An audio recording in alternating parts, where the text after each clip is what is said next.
Am I right in saying that, look, we're hostage to foreign policy of other countries? I don't think that we are hostage to the foreign policy of another country. That can only be by choice, not by compulsion. If you are representing a state, then you cannot deal on the basis of irrational impulses of a leader on the other side. Since 2010, since 2012, when the act was passed, under pressure from the BJP, Yes. that called it a sellout. Correct. Since then, no actual contracts were completed. In 2015, Obama came to India. Obama and Prime Minister Modi stood together, said nuclear deal is done. It was never done. We are tailor-making our nuclear energy policy prescription to what the Americans want. Is that these were supposed to be part of the sweeteners for India as it was entering the larger tariff kind of issue. Sure. And to keep President Donald Trump in a, shall we say, affable frame of mind, Quote-unquote hack. I think they are now, fairly severe, fairly obvious. But I also think that we are guilty of scoring self-goals. India has suffered, we don't like to say it, but in the last 1 year, through these unilateral acts of Mr. Trump, India has suffered economically. So we are hostage then. We are agreeing to all this. I mean, when I started off by saying, what choices do we have? Domestic factors always influence foreign policy. But foreign policy should not become an instrument of domestic. Exactly. There is a distinction. Namaskar. In this episode of Dil Se, we'll talk about India's foreign policy. Now, I've always felt that unless a country has economic clout, it will be hostage to pressures from other countries. And we're going to examine whether India has that clout, and are we at all hostage in our foreign policy to decision-making that is done abroad. And I give you a small example, which worries me. We have what is called the Shanti Bill, which deals with nuclear energy. And that Shanti Bill was introduced in the Lok Sabha on December 17th. And it was passed in the Rajya Sabha on December the 18th. And then on December the 19th, we had Trump passing a Nuclear Authorization Act. That is on the very next day, in terms of which he decided that he'll be dealing, and there are provisions in the act in relation to India. Now, it's surprising that Lok Sabha passes it on 17 December, Rajya Sabha passes it on 18 December, and we have an act, of US Act, which deals with the nuclear energy, nuclear collaboration with India. And for the first time, private players have been allowed. Does that suggest that, one, there was a deal and Trump wanted India to open up the nuclear sector so that he could ensure that there is private participation and that the liability of private players, that is the suppliers of nuclear equipment and materials, is also removed, which was part of the earlier law. And so the earlier laws were repealed, that is the 2002 Act was repealed, and also the Liability Act was repealed, which was passed in India by Parliament. This worries me, and this is just one aspect of what's happening. And the other day, Trump again made a statement that if India continues to buy oil from the Russians, maybe I will increase the levies, the tariffs that have been imposed by him. This worries me a lot. In the meantime, we're highly dependent on the Chinese for our economy. In fact, our trade deficit will go up to $110 billion this time. This also is extremely worrisome. I remember way back when Mrs. Gandhi was in power and the nuclear test took place on 18th of May 1974, I think. And it was called the Smiling Buddha, if I remember correctly. And then, of course, in 1998, Vajpayee also had the nuclear test. He called it Shakti. And then, of course, Dr. Manmohan Singh, our Prime Minister, did a great job in we not having been part of the Nuclear Proliferation Treaty. Yet, we were inducted.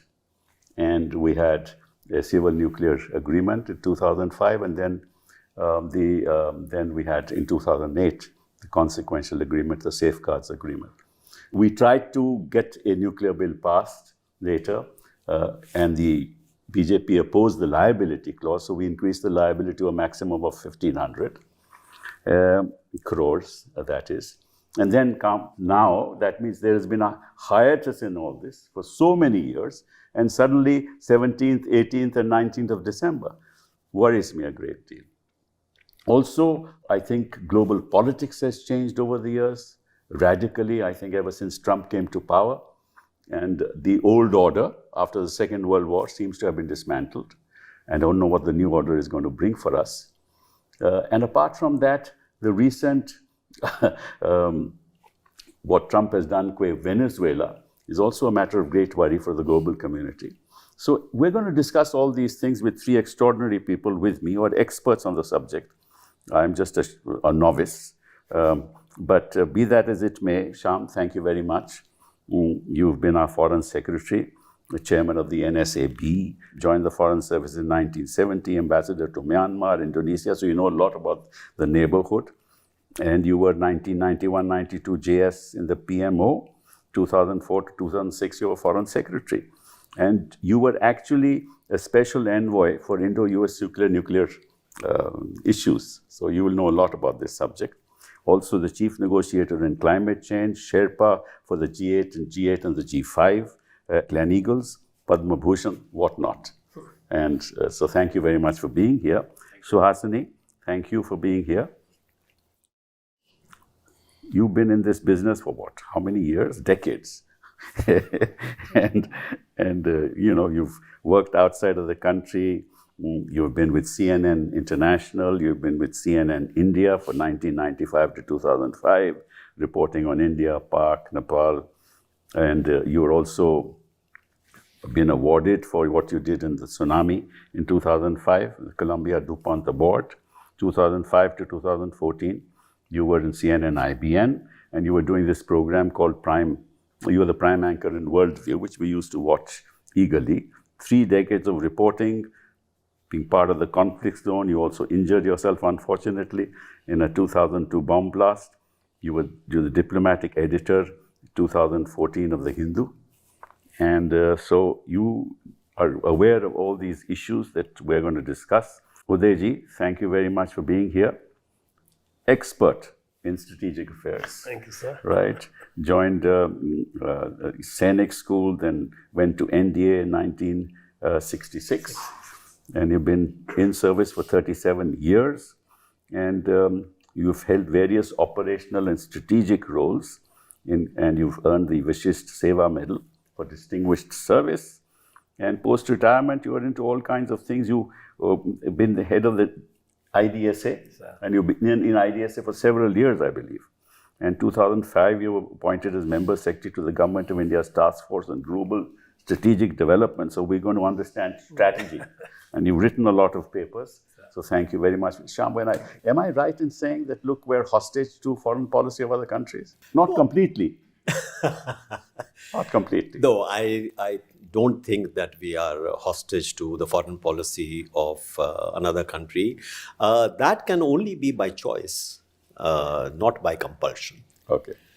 So I think I have said this before, and I will repeat this, that I consider, for example, President Trump to be a bully. Okay. And my sense is that... Are we being bullied?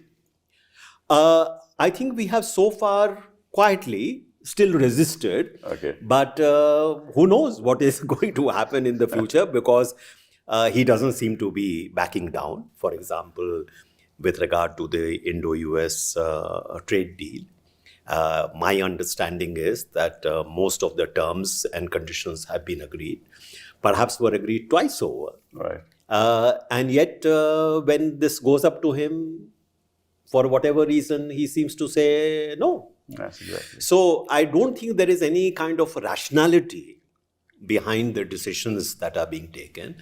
And therefore, if you are representing a state, then you cannot deal on the basis of irrational impulses of a leader on the other side. So the only way to deal with this is really to look after your own interests, to prevent being pressurized. Unfortunately, many others have succumbed to that. And what has been the record? If you look at those who have succumbed, are they any better off? They are not. I mean, look at the European Union, for example. Right. Despite the fact that they have actually accepted a very asymmetrical kind of a trade deal, it is still the case that they are getting bullied, for example, on the digital trade. Right. So my sense is that so far, I think quietly we have managed to, still You think we've stood our ground? And rightly so. Okay. Because I do not think that making further concessions is going to serve our interests. But are we in a difficult situation? We are in a very difficult situation. I believe that perhaps this may be one of those periods where we are perhaps more vulnerable than we have been perhaps in the past. So 17th, 18th, 19th December doesn't worry you, those dates? That just seems to me that, why would this happen? So, as far as the nuclear issue is concerned, yes. I'm talking about that. I may have to just explain to you the background. Yes. This particular bill, the Shanti bill, has actually joined together, and perhaps that was not the right thing to do, three different things altogether. Yes. Okay. One is the liability issue. The second is with respect to the regulatory board. Right. And the third is bringing the private sector in. Yes. These are the three elements. These three should actually be very separate elements.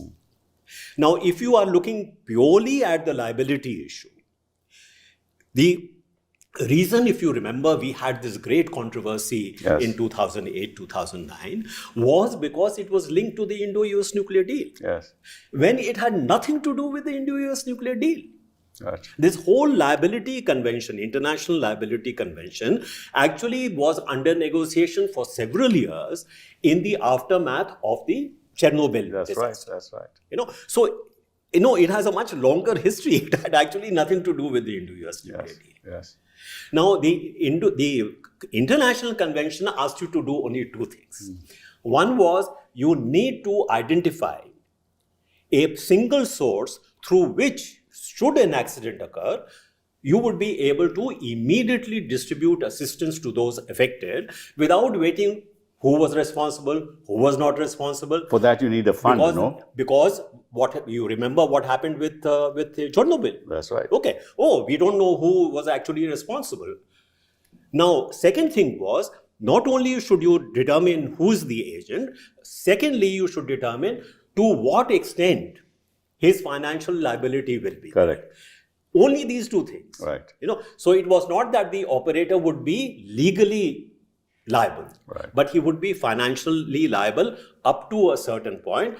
And if it was, say, $300 million, this was left to you. Yes. If it was $300 million, you take an insurance policy for $300 million. What is the premium you add to your tariff? Right. Simple. While if you have that model legislation, it entitled you to get money from the international fund which was set up under the International Liability Convention, if such an accident. That was the simple, straightforward, the role of this legislation. Correct. Now they got mixed up in various other things with regard to supplier. No, because that 17B of the old act has now been repealed. Yes. But you see, the thing is, the government is arguing today, as far as I know, is that as far as the supplier's liability is concerned, that's a commercial. It's contractually can be done.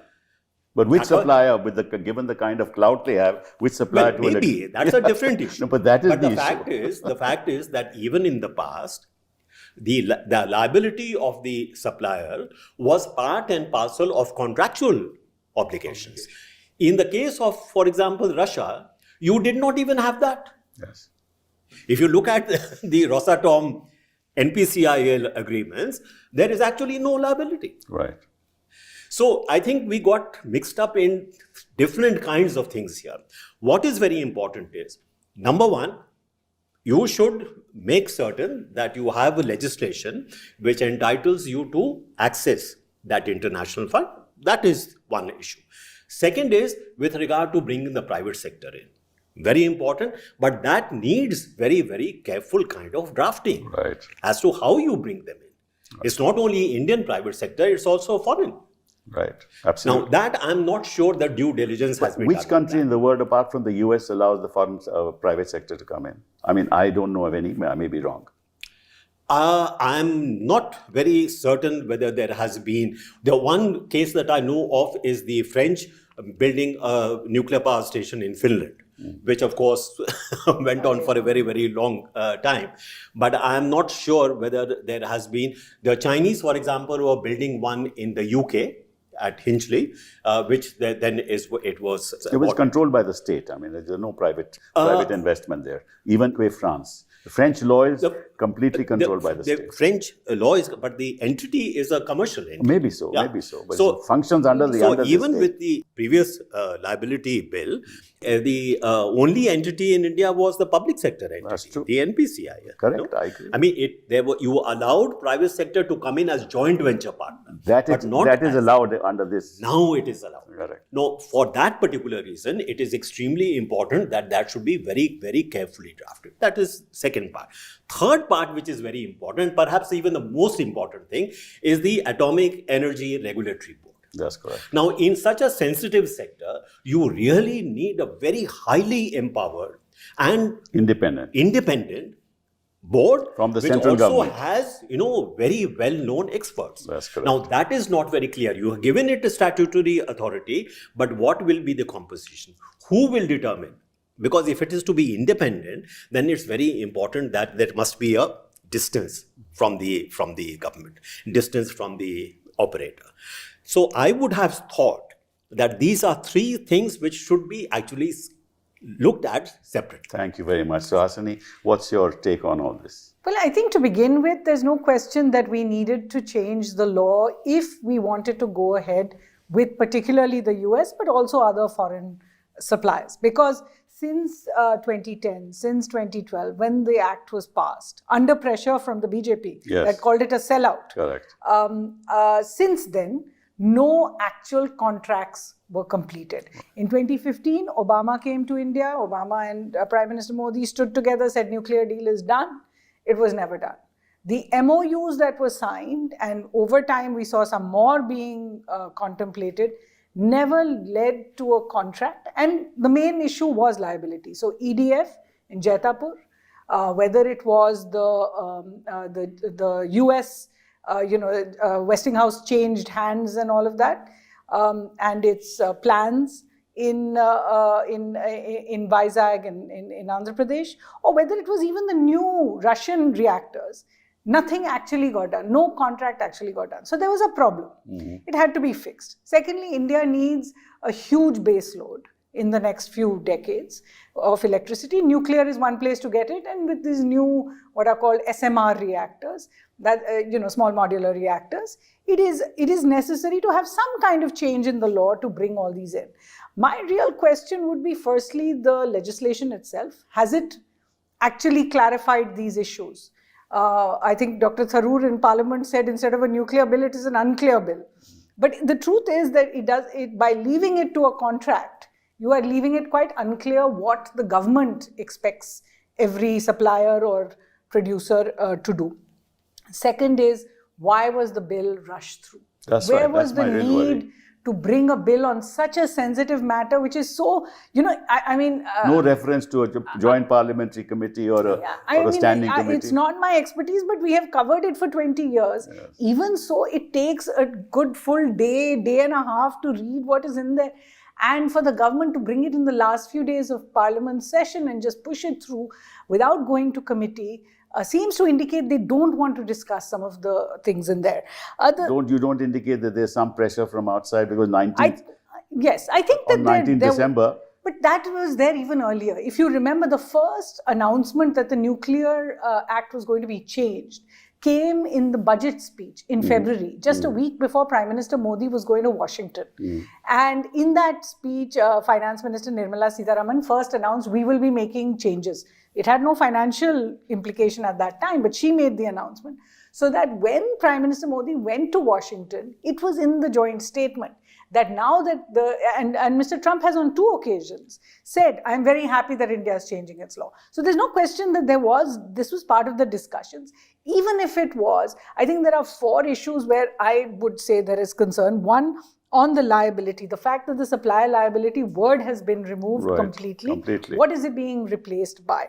The second... They say contract. You can still have supply liability through a contract. But it doesn't say exactly... it doesn't say what is the oversight of that contract. Who's going to watch each of these contracts? They say 2 private parties will negotiate. Exactly. Is that going to be to the best of the public interest of India? How will it be? The third is the fact that they have arrogated for themselves the power to get land, the power to take over populations. That kind of thing is always no difficult. EIA study, nothing of the sort. Difficult for the people involved, and there will be protests over that. The fourth is that Ambassador Saran spoke about Chernobyl. We, of course, have the terrible history of Union Carbide. But this bill came about before Fukushima. And when we look at Fukushima, this is the Japanese nuclear plant that had a leak. When we look at Fukushima, by 2016, they had already estimated that the cost of the cleanup was $200 billion. By 2023, a new survey came out that said by the time the cleanup is done in 40 years, it will be $447 billion. In that scenario, to look at saying that we are capping at $300 million makes no sense at all, because the numbers that are required are far larger. And I think the fourth problem I would have is to take away all civil right of recourse. You cannot go to a court, period. You can only go to there's an appeal provision. It's only for the specially set up commission. No jurisdiction for a common person who could lose everything, health, family, land, and all the rest, to actually go to court. So that's where I would say that I'm surprised that the government bringing such far-reaching changes. You've replaced 2 acts. After all, the 1962 as well as the 2010. When doing that, did not want a larger debate in Parliament. Well, let me take you up on what you said, that when our Prime Minister went to the US, this was already on the cards. Let me tell you what the National Defense Administration Act, NDDA of 2026 says. It has a special provision, page 1912, mandates a joint US-India consultative mechanism under the Strategic Security Dialogue to assess the 2008 Civil Nuclear Agreement and, quote, discuss opportunities for India to align domestic nuclear liability rules with international norms, close quote. The US welcomed the reform, signaled revived cooperation, while critics argue it socialized risks for taxpayers while easing entry for vendors. Now, it seems to me that we aligned ourselves with the US saying this is what we're going to do, and immediately thereafter, this was already agreed upon, the US passed this law on the 19th of December. This is what is indicated, right? So we are tailor-making our nuclear energy policy prescription to what the Americans want, which is why I pose the question, are we being held hostage to this? Because if we didn't have this, the Americans wouldn't have had this. Well, this particular that India should align itself with international norms.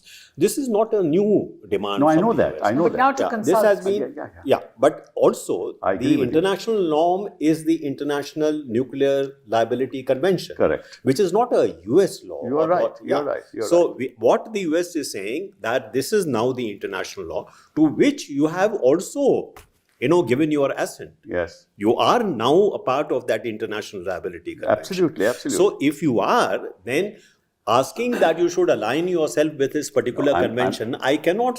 No. We cannot criticize. I'm only saying... I'm the link between the US and this. I mean, It's not that the US is demanding that you should do something that the US... No, what I was saying was the provision for private players, the provision for removing 17B, these are all must have been discussed. I mean, I can't imagine. No, that I agree. What I'm saying is, that is why I said that as far as that particular aspect is concerned, the participation of private players, the participation of foreign players, rather than getting mixed up in this omnibus kind of a legislation, should actually have been a separate kind of legislation. That is correct. That is my sense. You're absolutely right. But the Americans are happy with that, which is why they would be happy. Yeah, this is the point. Of course. The door has been opened. Tell me, Uday. But sir, to reel back to where you started, is Indian foreign policy hostage? You cited this particular example of 17th, 18th, 19th. The fact that the bill was rushed, Suhasini said that it was a hasty kind of act that they did. I think that's empirical. And 19th is also empirical. So my inference is that if you go back to the genesis, going back to Dr. Manmohan Singh, 2008, and subsequently when we had President Obama, his coming, and Mr. Modi going there, I know from track 2 discussions, which I had participated in, or at least I was, a note taker in some of them, the Americans were very keen that India should come on board with various clauses that they had wanted, including the fact that the private sector should be brought in, liability should be at a certain level, and make it easy. Let me put it that way in a simple kind of way to understand, that apart from all the technical aspects, that American private players should be allowed an entry. And I think the sequence of 17th, 18th, 19th has allowed that, has enabled that. Now, as an outsider, if you ask me to sort of dot the I's and cross the T's, I would say that there definitely was some consultation between Delhi and Washington, of course, to enable this. Yes. And again, my reading, and I don't have a smoking gun, is that these were supposed to be part of the sweeteners for India as it was entering the larger tariff kind of issue. Sure. And to keep President Donald Trump in a, shall we say, affable frame of mind. Quote unquote happy. It's a low-hanging Because fruit. as you were saying earlier, since he's assumed office, the world has turned topsy-trumpy. And how do we make the Trumpy part a little more affable? So that's the first observation. I think there is a link between 17, 18, 19 is my reading. But the larger issue of India's foreign policy, the constraints under which it is operating, I think they are now, fairly severe, fairly obvious. But I also think that we are guilty of scoring self-goals. And the most recent example which comes to mind of Indian foreign policy being held hostage is with Bangladesh over cricket. I personally, and this is my personal view, I know it's not part of Shanti, but it falls into the template of India's foreign policy now being not only constrained, but perhaps even being dictated by elements which are not necessarily within the framework of governance or the traditional kind of, shall we say, foreign policy formulation. So it frankly stumps me, to use a cricket term, as to why a Bangladeshi player should become the cause for India's foreign policy to take the kind of orientation that it has done. So this, to my mind, is, again, I would say disturbing, to borrow your word. But let me just on figures. At the moment, nuclear energy contributes to 3% of our electricity It's only 8,000. It's only 8.2. 8 exactly. 25 reactors across India. And by 2031-32, it will contribute about what? 6.6 to 8 gigawatts. Even that is very ambitious. I agree with you. And by 2047, 100 gigawatts. I mean, it's again selling a dream. I don't think it's going to happen. And certainly not through SMRs. Certainly not through SMRs. But we are now talking about the use of thorium instead of plutonium. Yeah, so I mean, I want your comment on that. This is still, under experimentation. It is not a settled and already proven kind of technology. I think the Chinese have done a considerable amount of work on this. What, like for example, I think Dr. Kakotkar has said that you can think in terms of, for example, irradiating this pressurized water reactor, is it? Yes, yes. Irradiating thorium in that reactor to produce something like a different kind of a fuel, Yes. which will then give you the kind of energy That's right, that you want. And the attractiveness of this is that you have large thorium reserves, but you have very little uranium. Right. That's true. But the problem is that this is still in the future. Right. And this kind of technology is actually good for the SMRs that you are thinking of, in a sense. Right. But if you have any hope of getting to the targets that you have set, whether it is for the 2030s and certainly for 2047, unless you have very large capacity reactors of something like 1700 megawatts or 1800 megawatts, there is no possibility of being able to reach those targets. The last issue I want to touch on this is that take France, for example. On the waste management side, they have very, very strict rules how to deal with waste management. And they also levy a tax on nuclear waste producers. And their funds that they have collected, which is part of the balance sheets of the companies, is $25 to $30 billion. We have no such provision in India. No, and I would again take it away from the economic aspect to the impact on the people. You spoke about the French companies that want to come to India. The truth is that next month, perhaps we will see whether this new Shanti bill is able to overcome all the objections, because President Macron is expected, External Affairs Minister Jaishankar is in Paris, and President Macron is expected in India. So we'll see whether they can go ahead on this MOU that was signed in 2008, 2009 for Jetapur. And that is a large reactor. That is, in fact, India's largest, 9,600 megawatts in all. But I still would suggest that we are not thinking about what kind of impact this is going to have on people. If you are going through SMRs, smaller modular reactors, then you are going to have a proliferation of them. Each one of these nuclear reactors, and I'm not for a moment suggesting that nuclear power is bad. I'm just saying that for a country like India, with its population, each of these will require land. They will require land which has easy access to water, which in India is very, very precious. And it requires the ability to, if there is, God forbid, some kind of a leak, then the ability to insulate that from populations. We know for a fact that these are very tall orders in a country like ours. So we would have to go through these steps very carefully when we're looking to ramp up to 100 gigawatts, especially when we are looking at other kinds of renewable energy as well. And India does have other strengths. But still the question that we don't have a provision for a nuclear waste as fund. Well. The US also has US has a nuclear waste fund. Well, we had some kind of strategy, if you remember, originally. That was, we won't have a nuclear waste problem if our plants actually expand, because we will be reprocessing the spent fuel, creating plutonium, and that plutonium will become the fuel for the next set of reactors. So there was a certain kind of internally consistent plan. But that's at missing. the moment, that's missing here.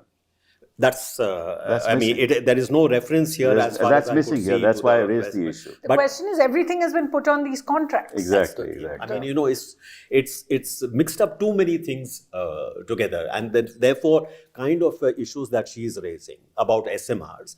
Because if the more they are distributed, the more careful you have to be about safety. This is Kakotkar's dream. These SMRs. I think I doubt whether he would be, because I think he has also acknowledged that the kind of targets that you have, SMRs will not get you to that target. Of course. He's been fairly clear about. Let me move on, Uday, and let's start another subject which we can talk about. The action of the US in Venezuela.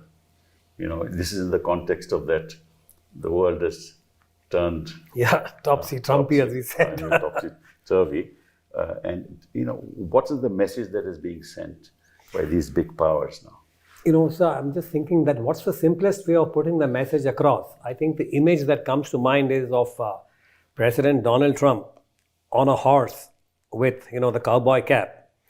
and cowboy hat. Like the kahavat, sir, jiski lathi uski bhains. I think we are going back to, this You're question going back of to the 19th century. The, fact it's that not pre-45 as some people say. Yeah, of course. It is much beyond that. whoever is the most powerful will act in a manner that But they deem what does that appropriate. portend for us? I mean, Well, I'm just I asking think in it's that again context. part of the turbulence that we are looking at. That earlier we said that there was the equivalent of the RBIO, the rules-based international order.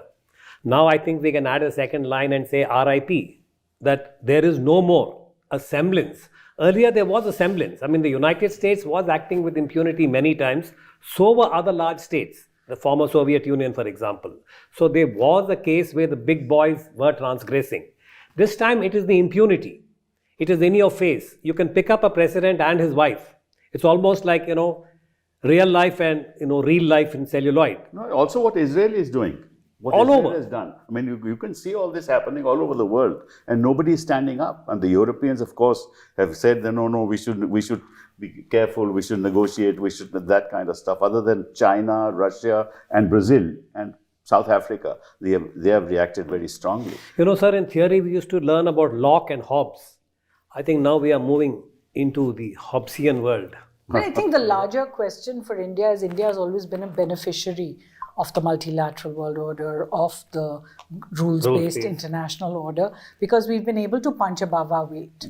And what we are seeing now is a kind of almost tribalistic return to this idea of the sphere of influences, that everyone can do what they like in their sphere, in which case, is India part of somebody else's sphere? If we are relegated to, say, the Chinese sphere of influence, where does that lead us? So that's one real worry for us. I think the second is the idea that the economics of it all are just being thrown out of the window. India has suffered, we don't like to say it, but in the last 1 year, through these unilateral acts of Mr. Trump, India has suffered economically. What is Mr. Trump doing in Venezuela? He wants access to the oil, possibly the gold, the coal, the iron ore as well.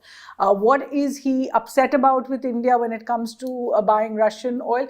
That India was able to make some money out of the discounts, but that the US has not. And so they now were fueling the war and helping Russia. This is what he was saying. I would say that he's more upset about the profits not being booked to him than he is about the actual war. So we are hostage then. We are agreeing to all this. I mean, when I started off by saying, what choices do we have?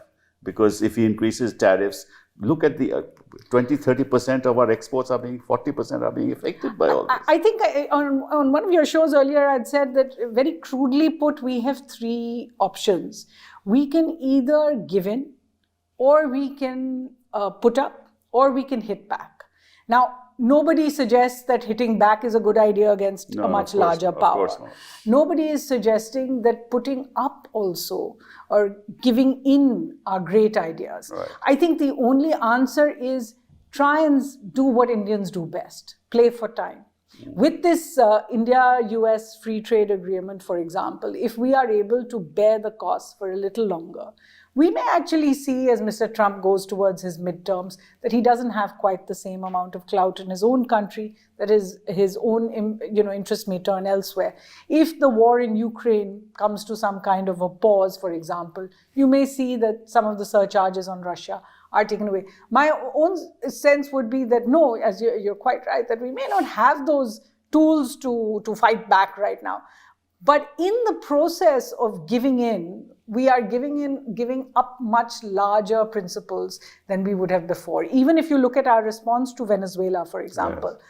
40 years ago, the US did something similar by taking the Panamanian president, Noriega, convicting him in the US as well. India was a much weaker country, right? But we stood up. Foreign Minister I.K. Gujral in Parliament stood up and said, we deplore, we condemn this act. Right. The fact that our statement today does not name the US, does not speak of the international rule of law, does not condemn, just speaks about concern. That's right. Is counterintuitive. We're supposed to be a stronger country now, and yet our statements are much weaker. You see, Venezuela oil at the moment in the 70s used to be 8% of the global output. Today it's only 1%. Do you think Trump is going to benefit by all this? Even if he thinks he's going to benefit from it, this will not happen overnight. Yes. It'll be several years of very, very heavy investment. And they have the largest reserves in the world, I believe. Yes, but not most of it is tar processed. sands. Yes. So tar sands are not so easy to actually exploit. Right. So it's a bit of an exaggeration how much there is That's actually in terms of reserves. But the fact is that if the kind of prospects that he's looking for actually begin to be realized, it will be several years. It will be several years after Mr. Trump, presumably, Right. is no longer president. So I'm not very sure what the calculation here is. Secondly, at least from the initial reports that I see, none of the important US oil companies seem to be at all interested in putting in billions of dollars Correct. into Venezuela. So this looks to be not a particularly clever decision on his part. Secondly, if the idea was that by doing this, he will make certain that the succeeding government will do as he wants them to do, that doesn't seem to be happening. No, that doesn't seem to be happening, yes. Some people may argue that, this is the initial response, it will happen, but doesn't seem to be the case. And if you look at the American record of such interventions, none of them have actually turned out well. Absolutely. I mean, look So at I have Iraq, no what they reason did in to Iraq believe- and what's happened there. I have no reason to believe that this would be different. Now, with regard to Indian position, I certainly feel that, on issue like this, India should Yes, should speak up. Yeah. The point to be made here is that when you are looking at constraints, I think he made an important point about Bangladesh, because the reason why it seems a disconnect is because the External Affairs Minister went to the funeral of Yes. Khalida Zia. He went and met, the son. He handed over a letter from Prime Minister Modi. I presume that the letter must have said something pleasant and encouraging. Now, if you are engaged in that kind of diplomacy, which I support, how does this make No, sense? but you maybe we're looking at it the wrong way. Maybe it's something to do with the West Bengal election. Well, if But even this is, then, even which- so, I'm just indicating. which I go back to what I had mentioned once before when we had an interview. I said domestic factors always influence foreign policy. But foreign policy should not become an instrument of domestic Exactly. There is a distinction. You're right. If your interlocutor, I'm talking to you, but actually my audience is somewhere else. Yes. Then you have lost. That's the problem. Even the basic cost-benefit analysis of this should tell us that there is a problem.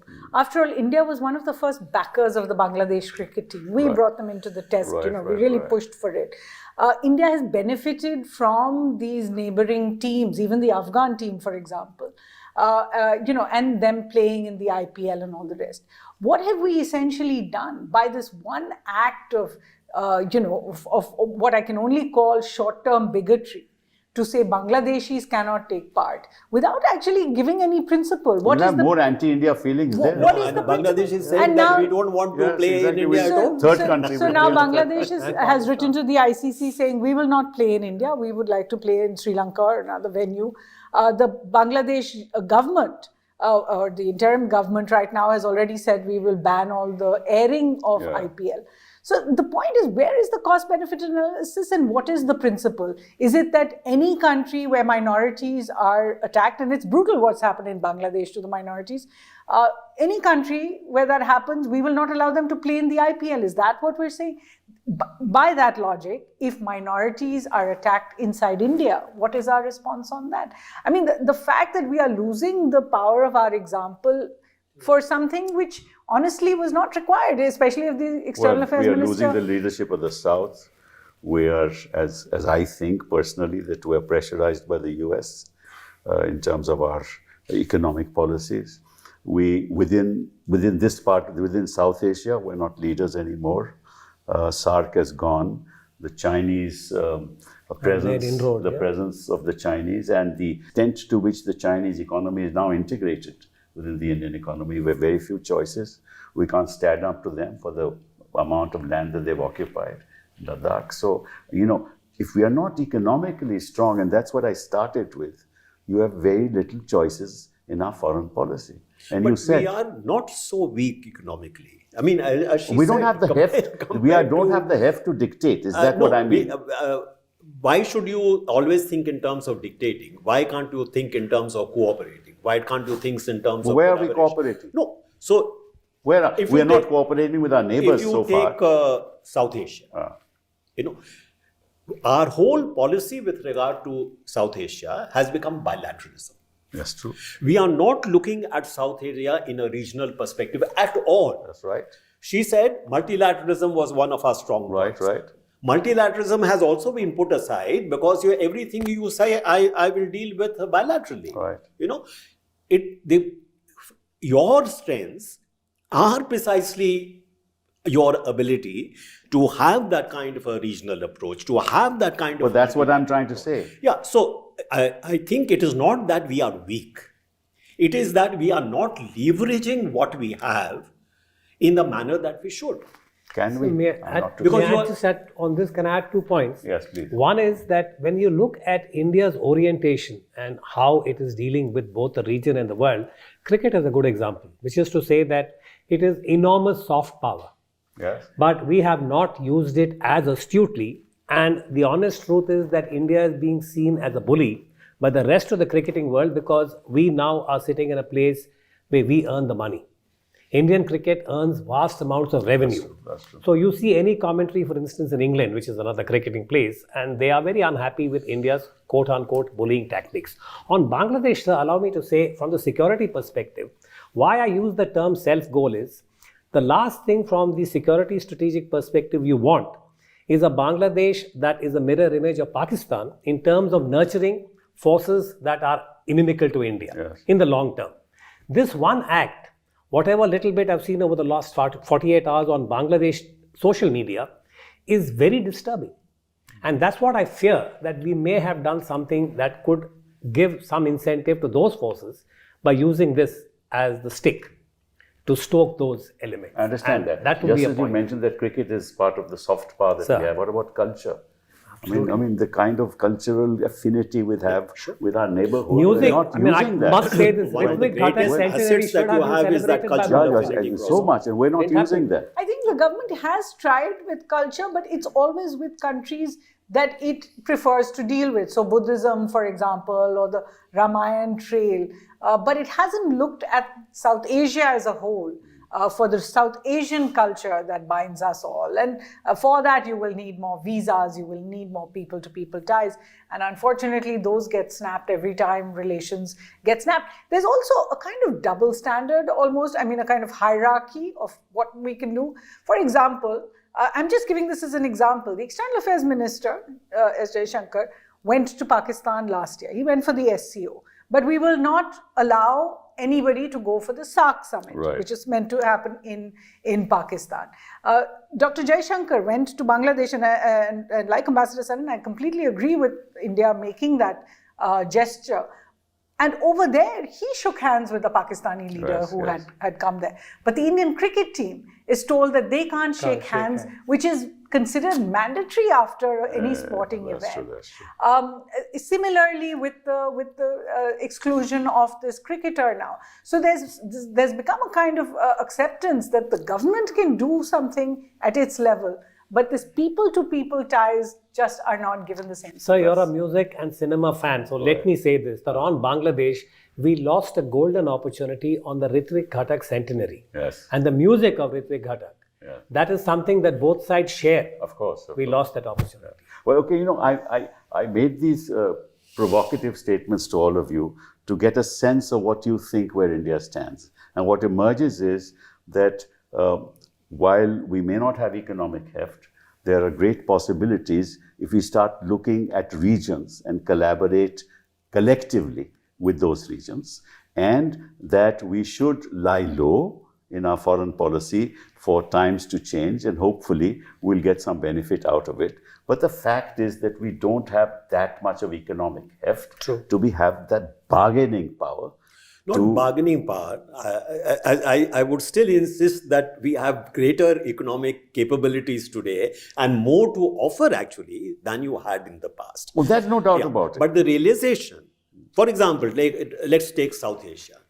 The kind of issues that we are facing, challenges that we are facing. Say climate change, what's happening with the melting of the glacier. You cannot solve those problems by yourself unless you are able to collaborate together with other countries. How do you collaborate when there's a standoff? So, there's a standoff with Pakistan, there's a standoff with China. How do you collaborate? When you keep claiming that you are the largest country in the region, then your responsibility is that these should be led by you. So, but that's the point I'm making, but we're not doing that. Yeah, that's because, as I said, we are always looking at a bilateral way of dealing with this. Now, you may have had some successes. For example, I think we did a good job in responding to the crisis. Even with Sri Lanka, we did a good job. We did a good job with the Maldives, in terms of bringing it around. Yes. Why can't that attitude be actually regionalized? And we not continue to just keep a relationship with Bhutan. Yes, Bhutan, and yes. not just here in South Asia, but the rest of the world also. We should be but at least start here. Well, thank you very much. This has been a wonderful discussion. Thank you. Thank you.